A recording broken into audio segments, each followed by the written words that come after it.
Thursday. I am Pastor Trudy, and this is Pastor Kara, and we're glad you're here, and we're going to read our gospel for this Sunday. Yes. So, thank you for joining us, and we're actually on the parsonage front porch here In Randolph. Yes. Because we are in Randolph today, and not in Pierce. Not in Pierce. Yeah. So, our gospel for today is Matthew 14, beginning with verse 22.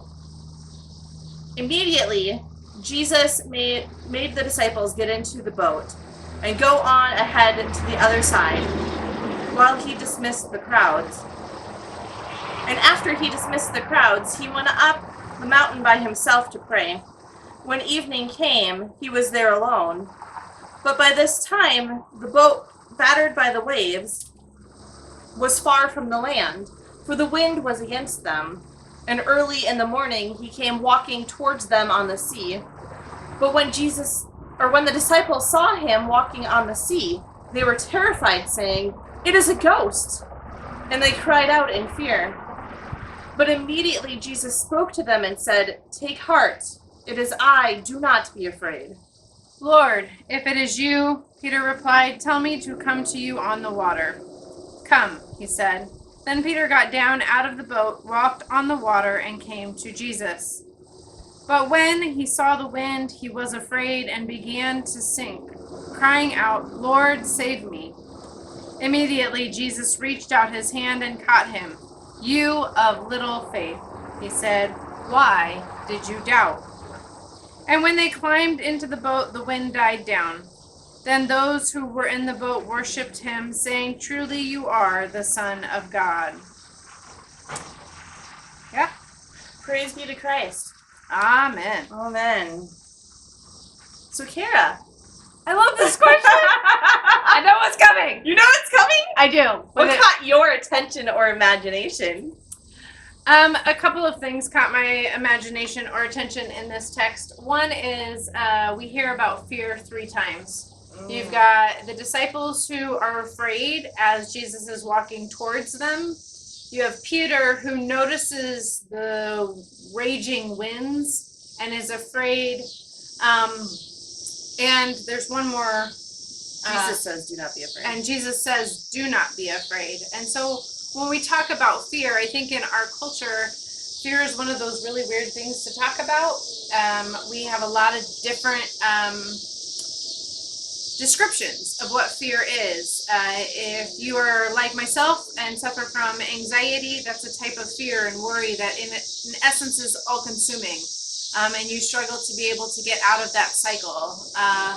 Fear of doing things, and right now we live in times where there is and can be a lot of fear, and fear mongering by a lot of different groups of people.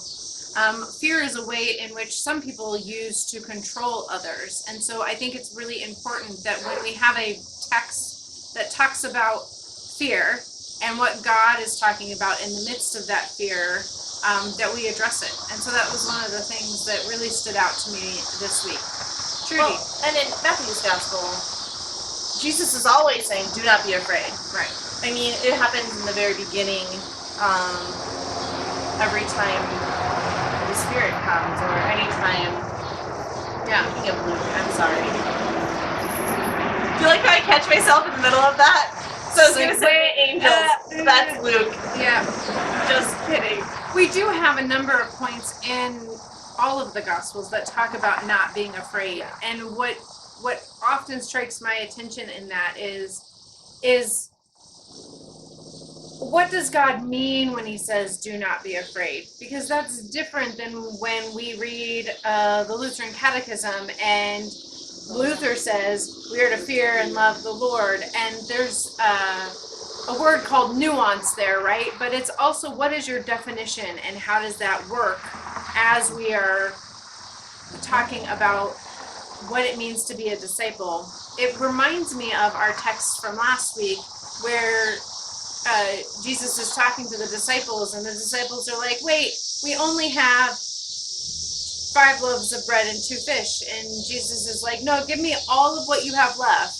And there's a fear in that, right? Because there's definitely a fear that somebody might go hungry, or that there will be a riot because there isn't enough food, or that the disciples won't have enough because they've now given everything they have for the feeding of everyone.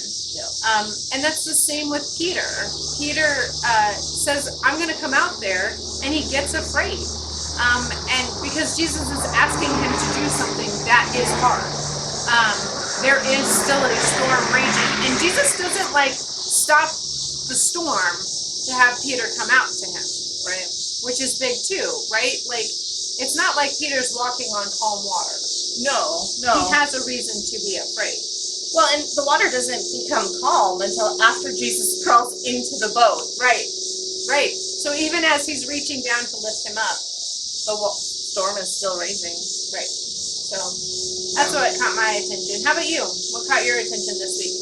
I had a couple of things. The first is when the disciples first saw Jesus walking on the water, they shout, "It's a ghost!" Which, when you're in a storm, your mind does kind of go there. But I wonder if that's a play on words, because the Greek word for ghost is the same word for spirit, and it's the same word for wind. So we have wind going on here, and we have ghosts going on here, and that same word is used to describe the Holy Spirit. So when they say it's a ghost, really they're not wrong. Right. Because Jesus is a part of the Holy Trinity. Right. And is, one person of the three of the Trinity. So were they really that far off? Like, we always tend to be like, really a ghost? That's where you go? But were they really that far off? The other kind of fun play on words here that I like is Peter says, "Lord, if it is you, command me to come out into the water." And Jesus says, "Come." And he does. And after, we don't know how many steps he sinks. Right. But Petros is Peter in Greek, and it means rock. And what happens when you throw a rock into a lake? It sinks. It sinks. Same. And so I think that that's a fun little play on words, that the rock kind of walk on water. Like, that in and of itself is an interesting tidbit. We were talking about that in text study. Pastor Amanda from Hardington brought that up in text study. And I thought that was an interesting concept. Right. Yeah. That a rock isn't sinking. Right. Well, it's not at first. And it makes me think of, have any of you ever tried to skip a rock? Oh, yeah. So rock skipping. And the more jumps you get, the better you are. But every time a rock skips, what does it cause but ripples in the water? And so there's this movement that's happening that is really cool in a lot of really cool ways. So was there anything else? I mean, those were the big ones that caught me. Because I was going to say the same thing with fear, but you caught that. I did catch it. You did catch that. Got me. This is a continuation from last week. Yep. So when it starts out that Jesus immediately, when it says immediately, Jesus made the disciples get into a boat and go on ahead while he dismissed the crowds. The crowds that he was dismissing was the 5,000 and plus women and children. Yep. that had gathered with him. Yep. I always think that we forget about that. I also like that he sends the disciples on ahead of time, because you remember that he was interrupted with his grief cycle in the first place by the crowds, and so he dismisses the crowds, and there's a storm raging as he's walking on the water, and sometimes I picture, what does grief look like but a rage in the storm? And the aspect that the disciples are talking about him being wind and the spirit moving. There's a reality there that, like, I don't know what it looked like to the disciples. I can't even imagine. But at the same time, I do think that there's this storm imagery is one that's really important. Yeah. Because, some of our deepest fears come in the midst of being afraid someone we love is going to die, or you yourself are going to be hurt, or what does it look like to be hurt in the world? And And we know that God will ask of us things that will probably cause us to worry or fear because we're going to go against society. And that's one thing that I've always struggled with some ways because, Jesus' challenge in some ways is to say, you have to trust me enough to give me that little that you have left so that I can do great things with it. And to trust in that, you can't have fear, but it doesn't mean that you're supposed to live in fear. Yeah.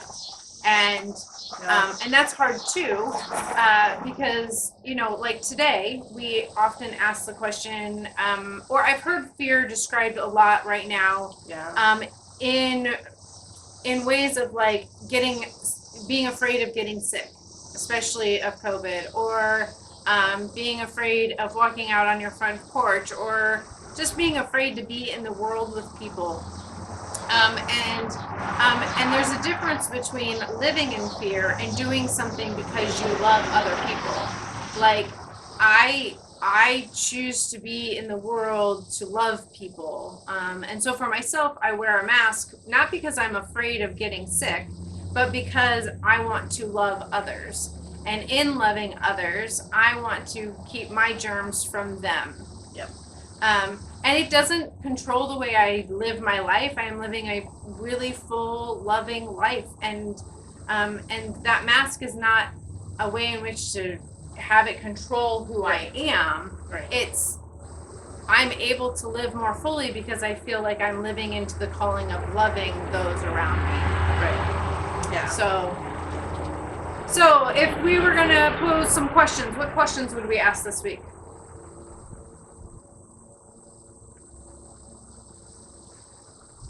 I'd like to know the places that Jesus is stepping in to your life and saying, do not be afraid. Yeah. And